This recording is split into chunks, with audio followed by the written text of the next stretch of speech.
오늘은 종려 주일입니다.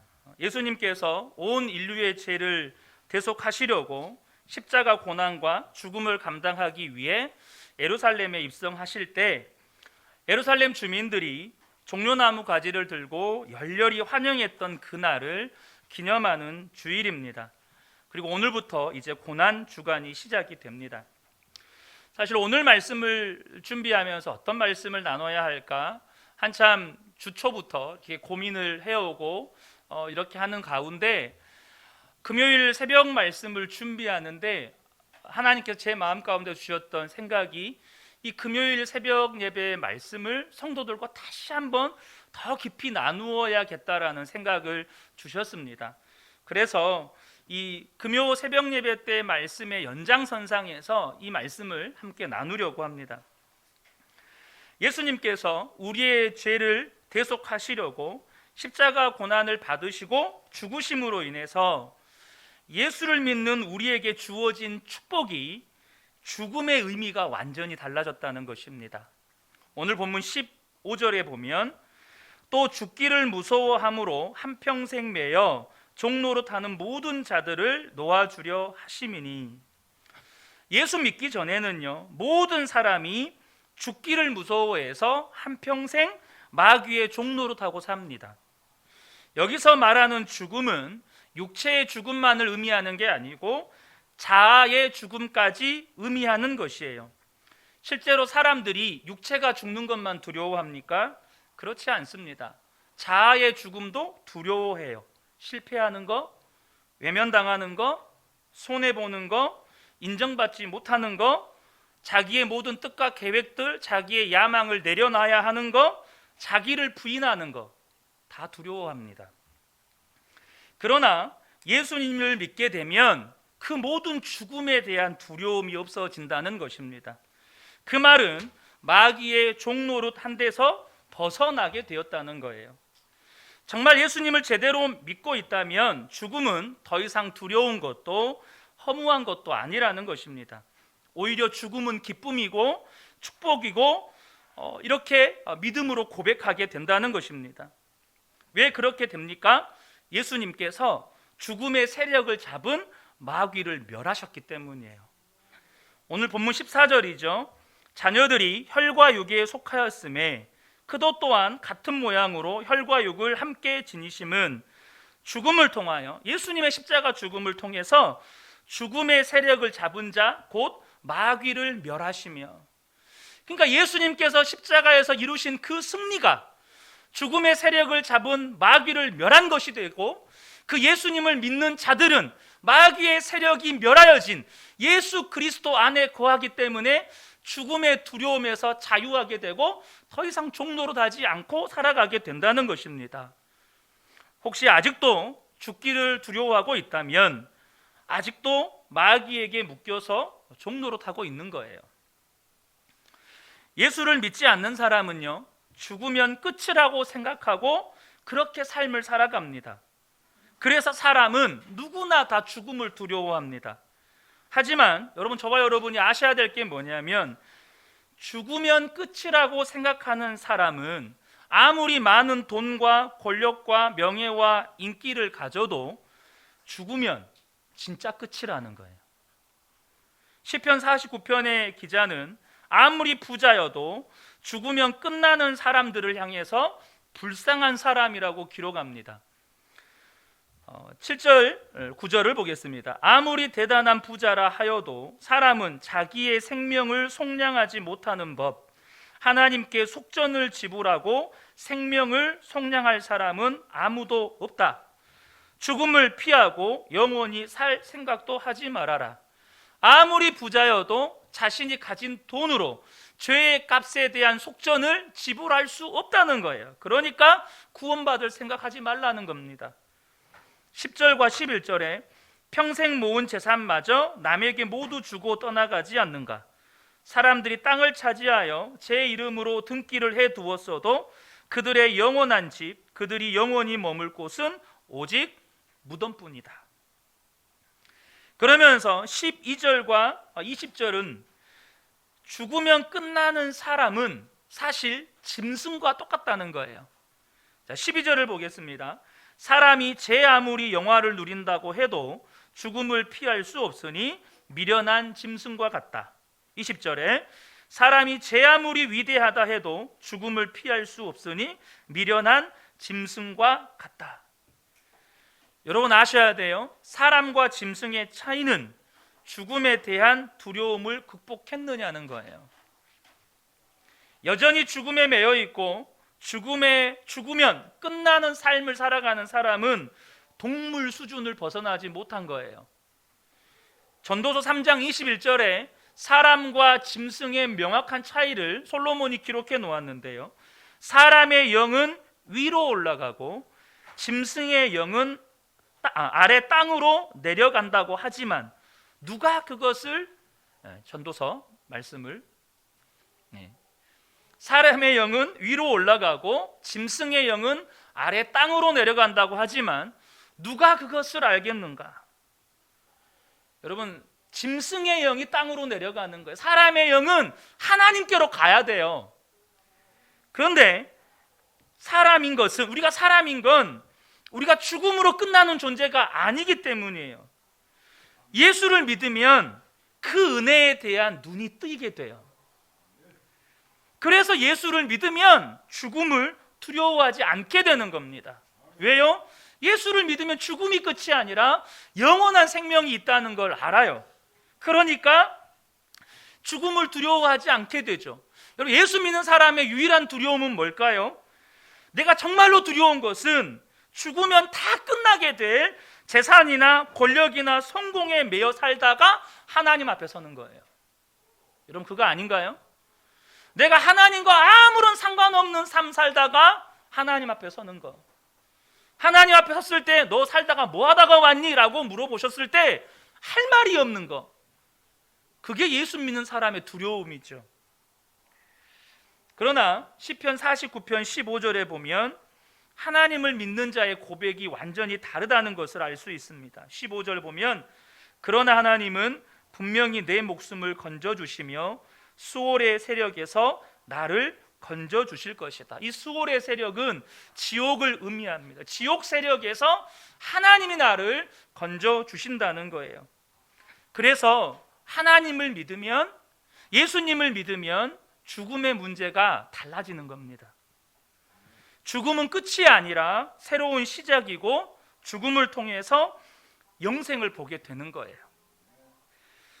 사랑하는 성도 여러분, 저와 여러분이 오늘 이 말씀을 들으면서 죽음의 의미가 완전히 달라지는 은혜가 있으시기를 축복합니다. 죽음을 통해서 영생을 보는 눈이 열리게 되시기를 축복합니다. 그것이 십자가 복음의 능력이에요. 우리 미래 세대들, 지금부터 제가 이 부분에 대해서 쭉 설명을 할 건데 이거 잘 들으셔야 돼요. 여러분 안에 복음의 내용이 들어있어야 돼요. 여러분의 심령 안에 십자가 복음의 내용이 분명하게 새겨져 있으셔야 돼요. 사람에게는 두 생명이 있어요. 한 생명은 육체의 생명이고 또 하나의 생명은 영의 생명, 영생입니다. 창세기 2장 7절에 보면 여호와 하나님이 땅의 흙으로 사람을 지으시고 생기를 그 코에 불어넣으시니 사람이 생명이 되니라.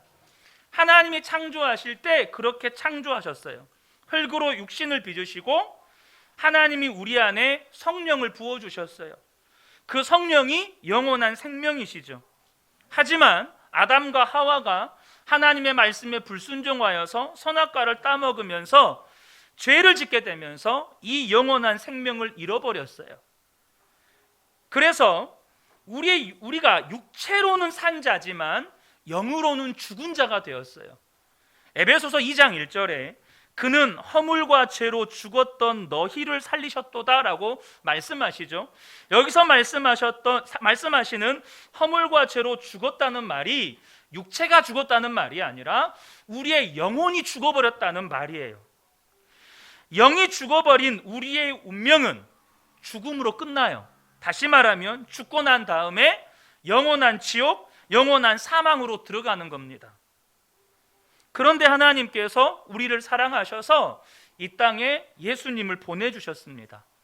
그 예수님께서 우리의 죄를 대신 지시고 십자가에서 그 죄값으로 피 흘려 주시고 죽어 주심으로 우리를 모든 죄와 사망과 저주에서 구원해 내신 거예요. 누구든지 그 예수님의 십자가 구원을 믿고 예수님을 마음에 영접하면 성령 하나님이 오신다고 하셨고 그 일이 저와 여러분에게 이루어졌어요. 우리가 예수님을 믿으면 이제 우리 안에 영생이 생기게 되는 거예요. 하나님이 천지를 창조하실 때 사람을 만드신 그대로 예수님의 십자가로 말미암아 회복이 된 거예요. 그러므로 저와 여러분이 분명하게 아셔야 돼요. 우리가 이제 나는 죽었습니다, 나는 죽고 예수로 삽니다라는 고백을 하는 것은 나는 살았는데 죽은 게 아니에요. 영은 죽고 육체의 생명으로만 살던 내가, 그 육체가 죽어버리면 영원한 지옥에 들어갈 내가 그리스도와 함께 나의 옛사람은 죽고 부활하신 예수의 생명이 나의 생명이 되어서 내가 다시 살아났습니다 라는 고백이에요. 나는 죽었습니다 라는 고백이 그 고백인 거예요. 그러니까 여러분 원래 죽어있던 사람들이에요. 죽어있던 그 사람들이 십자가에서 옛사람은 죽고 이제 부활하신 예수 생명으로 우리는 살게 된 거예요. 예수 믿으면 그 죽었던 우리의 영이 다시 살아난 거예요.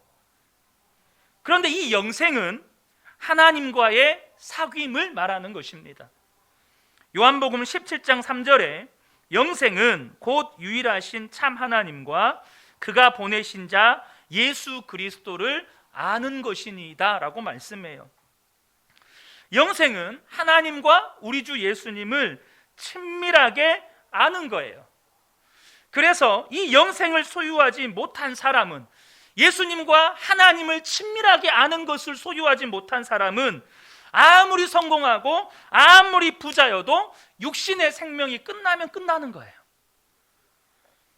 그러나 영생을 소유한 사람은 육신의 생명이 죽으면 비로소 우리에게 약속되어진 영원한 생명이 시작되는 거예요. 저와 여러분이 여기에서 바르게 이해해야 할 것은 육체의 생명은 단순히 육체가 죽고 사는 것만 말하는 것이 아니고 그 육체에서 나오는 모든 일들을 포함하는 거예요. 갈라디아서 5장 19절에서 21절을 보면 육체의 일은 분명하니 곧 음행과 더러운 것과 호색과 우상 숭배와 주술과 원수 맺는 것과 분쟁과 시기와 분냄과 당짓는 것과 분열함과 이단과 투기와 술 취함과 방탕함과 또 그와 같은 것들이라. 전에 너희에게 경계한 것 같이 경계하노니 이런 일을 하는 자들은 하나님의 나라를 유업으로 받지 못할 것이요.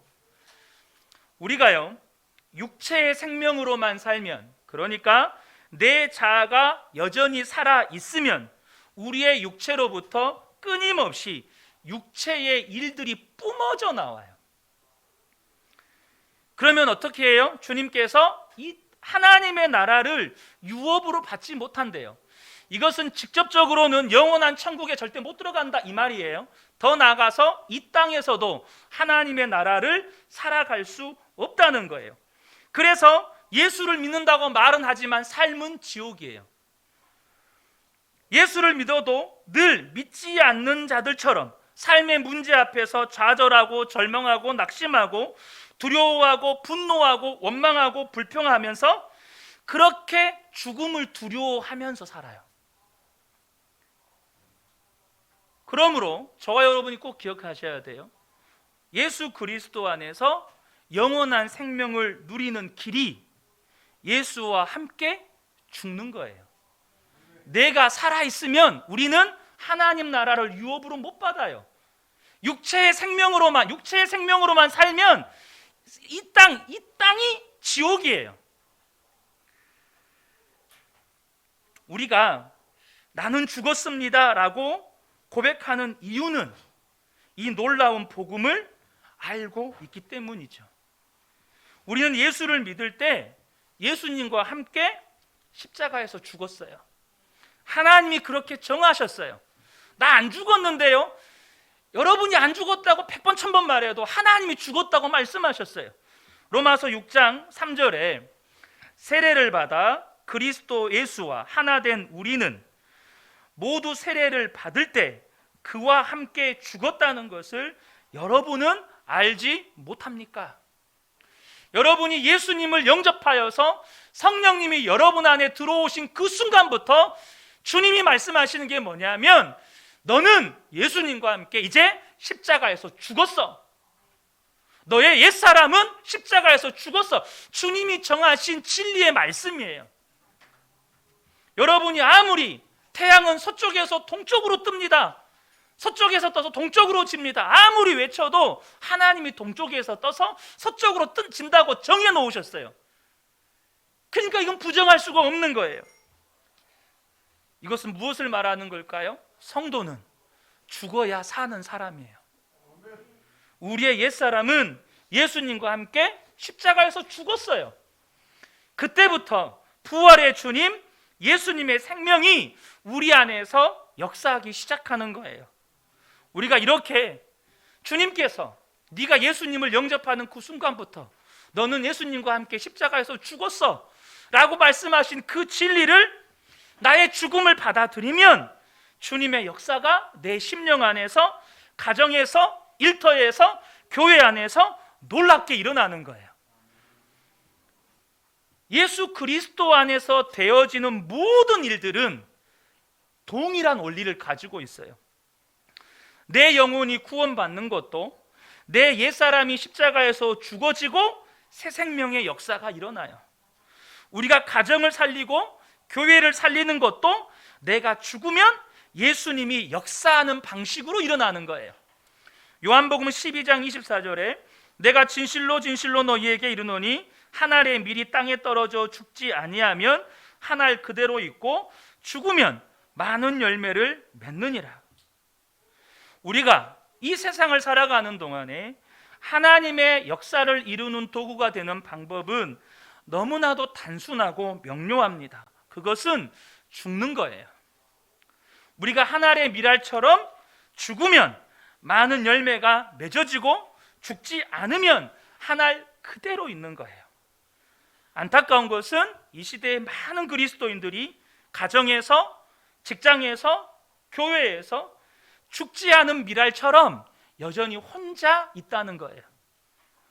자기 자신으로 인해서 무슨 열매가 맺어지는 것을 잘 보지를 못해요. 이유가 뭘까요? 죽었다고 하는데 나는 안 죽었다는 거예요. 예수님은 분명히 성경에 너 죽었어 라고 말하는데 나는 여전히 안 죽었어요 나는 이러고 사는 거예요. 죽는다고 하는 건 단순히 우리의 육체의 생명이 끊어지는 것이 아님을 여러분 이해하셨죠? 우리가 하나님의 말씀에 순종할 때 그 자체가 이미 죽은 거예요. 순종한다는 게 뭘 의미하죠? 내 계획이 죽은 거예요. 내 욕심이 죽은 거예요. 내 꿈이 죽은 거예요. 선교사님들이 탐문화권에 갈 때 여러분 그 자체가 죽은 거예요. 익숙한 한국 음식, 익숙한 문화와 언어, 사랑하는 가족과 형제와 친구들을 떠나야 하고 개인적인 야망 다 포기하고 평생토록 소수 민족들을 섬기며 사는 것 자체가 여러분 이미 죽은 거예요. 이렇게 죽음을 통과하면 열매가 맺어지는 거예요. 내가 죽어야 하나님이 예수 생명으로 내 안에 사시고 내 삶의 열매가 맺어지는 거예요. 루마니아 기독교 지도자였던 요시프 톤 목사님의 일화입니다. 요시프 톤 목사님을 차우셰스쿠 정권 비밀 경찰들이 체포해서 죽이겠다고 위협을 했습니다. 계속 복음적인 설교만 하고 정부에 대한 비판적인 입장을 가지고 있다면 우리는 너를 죽일 것이다. 그때 요시프 톤 목사님이 그 비밀 경찰에게 했던 유명한 말이 있습니다. 당신들의 최대 무기는 우리를 죽이는 것입니다. 그러나 우리가 가지고 있는 최대 무기는 우리가 죽는 것입니다. 비밀 경찰들이 어떻게 할 수가 없었어요. 그들의 최후의 방법이 죽이는 것인데, 그러나 이 요시프 톤 목사님을 비롯한 루마니아 복음주의 사역자들은 죽는 것이 그들이 할 수 있는 최고의 무기인 거예요. 자기들이 죽으면 하나님이 수많은 열매를 맺을 것을 믿었다는 거예요. 진짜로 예수님을 믿는 사람은 죽음을 두려워하지 않습니다. 육체가 죽는 것도 연연해 하지 않을 뿐만 아니라 자기 자아의 죽음을 도리어 기뻐합니다. 빌립보서 1장 17절부터 바울의 고백을 보겠습니다. 시기하고 다투면서 하는 사람들은 경쟁심으로 곧 불순한 동기에서 그리스도를 전합니다. 그들은 나의 감옥 생활에 괴로움을 더하게 하려는 생각을 품고 있습니다. 바울을 시기하고 질투하던 사람들이 바울을 고통스럽게 하려고 바울보다 더 인정받으려고 막 그리스도를 경쟁적으로 전하는 거예요. 18절에 그렇지만 어떻습니까? 거짓된 마음으로 하든지 참된 마음으로 하든지 어떤 식으로 하든지 결국 그리스도가 전해지는 것입니다. 나는 그것을 기뻐합니다. 앞으로도 또한 기뻐할 겁니다. 아무리 나를 고통스럽게 해도 예수가 전해진다면 나는 너무 기쁘다는 거예요. 나는 여러분의 기도와 예수 그리스도의 영의 도우심으로 내가 풀려나리라는 것을 압니다. 나의 간절한 기대와 희망은 내가 아무 일에도 부끄러움을 당하지 않고 온전히 담대해져서 살든지 죽든지 전과 같이 지금도 내 몸에서 그리스도께서 존귀함을 받으시리라는 것입니다. 나에게는 사는 것이 그리스도시니 죽는 것도 유익합니다. 어떻게 이럴 수 있죠? 영원한 생명을 알기 때문이에요. 이것은 단순히 우리의 심령만 바꾸는 것이 아니고 우리가 섬기는 모든 영역에서 하나님의 역사를 일으키는 방법입니다. 여러분의 가정에서 정말로 예수님의 구원의 역사가 일어나기를 원하십니까? 유일한 방법은 내가 예수님 안에서 죽었다는 것을 받아들이고 고백하면서 나아가는 것입니다. 우리 그 은혜 교회 안에 진정한 부흥이 일어나고 하나님의 역사가 나타나기를 정말로 원한다면 내가 예수님 안에서 죽으면 여러분 열매가 맺어지는 겁니다. 사람이 똑똑하고 잘나고 아무리 열심히 봉사를 하고 그렇게 해도 진정한 생명의 역사가 나타나는 게 아니에요. 사랑하는 성도 여러분, 저는 우리 그은혜교회 모든 성도님들이 죽음이 축복인 것을 알게 되시기를 주님의 이름으로 축복합니다. 우리 안에는 죽음과 생명이 함께 있어요. 내가 죽으면 예수님이 드러나시고 예수님은 역사하십니다. 고린도후서 4장 10절과 11절에 우리가 항상 예수의 죽음을 몸에 짊어짐은 예수의 생명이 또한 우리 몸에 나타나게 하려 함이라. 우리 살아있는 자가 항상 예수를 위하여 죽음에 넘겨짐은 예수의 생명이 또한 우리 죽을 육체에 나타나게 하려 함이라. 내가 예수님과 함께 죽으면 예수님의 생명이 우리 몸에 나타난다는 거예요. 우리가 할 일은 내가 정말로 예수님과 함께 이제는 죽었다 이 사실을 믿고 내가 죽었습니다 라고 고백하고 주님이 이끄시는 대로 매일매일 살아가는 거예요. 그러면 반드시 주님은 역사하십니다. 주님이 역사하시는 걸 반드시 보게 되는 거예요. 성도는 죽어야 사는 사람이에요. 육체의 생명이 끝나면 영생의 영광이 눈앞에 펼쳐져요. 그러나 그것은 그렇게 막연한 게 아닙니다. 죽고 난 다음에 천국 가서만 보는 게 아니라는 말이에요. 이미 새 생명의 놀라운 하나님의 영광은 이 땅에서부터 하나님께서 경험하게 하십니다. 여러분이 이 땅에서 예배를 드릴 때 하나님의 은혜에 대해서 깨닫고 하나님의 역사에 대해서 감격하는 때가 있지 않으십니까? 이따금 성경을 읽다가 혹 말씀을 듣다가 하나님께서 내 심령 가운데 역사하심을 경험하고 혹은 그렇게 풀지 못했던 삶의 문제에 대해서 답을 얻고 묶였던 나의 심령이 시원해지고 또 어떤 때는 가슴을 부여잡고 통곡하면서 울어본 적 없으신가요? 우리가 예배를 드리기만 하고 성경을 읽고 말씀을 듣기만 해도 우리가 그런 은혜들을 종종 경험하고 있다면 영광의 하나님 앞에 실제로 서게 되고 우리가 이 땅에서 다 알지 못했던 모든 진리가 온전히 다 밝혀지는 그날에 하나님의 나라에서 경험하는 은혜는 얼마나 놀라울까요? 여러분, 그게 기대가 되십니까? 넬슨 만델라 남아공 대통령이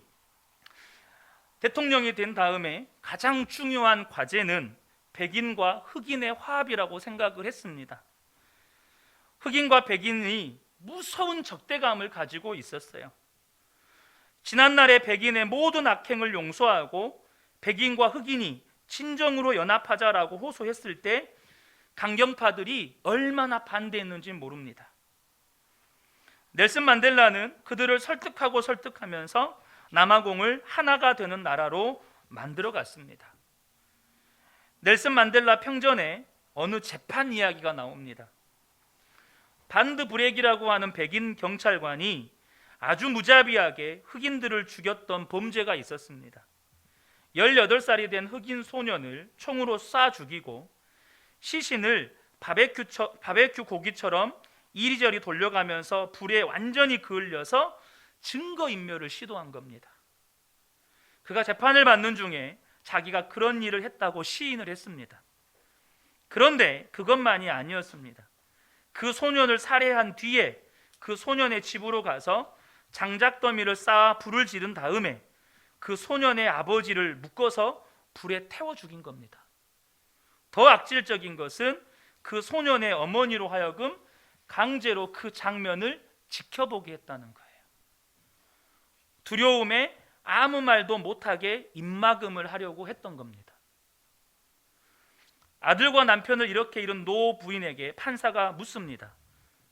법정이 반드 브렉 씨에게 어떻게 해주기를 원하십니까? 그때 부인이 일어나서 3가지를 요구합니다. 첫 번째, 남편과 아들의 장례를 치르기 위해서 반드 브렉 씨가 남편의 시신을 태운 곳으로 가서 그 재를 모아 주었으면 좋겠습니다.